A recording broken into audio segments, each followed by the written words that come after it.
Nicolas Sarkozy répond aux questions de nos confrères du Figaro dans une longue interview.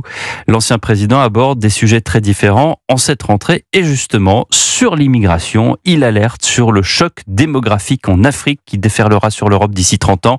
Le pire est à venir, dit-il, avec une immigration qui pour des raisons culturelles, religieuse et économique n'est plus assimilable.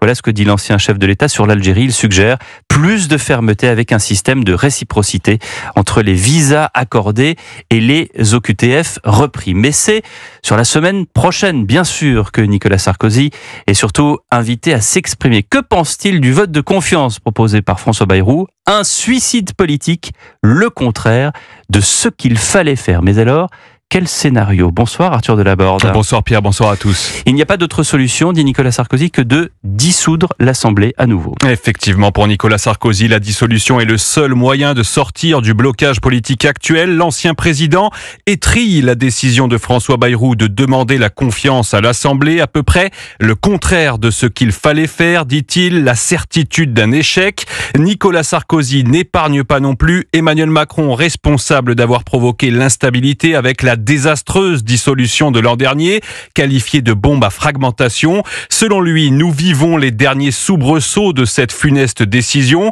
Il juge paradoxal d'avoir dissous quand rien ne l'exigeait et de s'y refuser aujourd'hui alors que la décision s'impose. Le chef de l'État tentera sans doute de nommer un nouveau Premier ministre, prédit-il, mais à ses yeux, les mêmes causes produiront les mêmes effets. Enfin, l'ancien président appelle les Républicains à ne pas voter la confiance, réclame une primaire de la droite et du centre avant 2027 et estime que le Rassemblement national appartient bel et bien à l'arc républicain. Merci Arthur Delaborde du service politique d'Europe 1.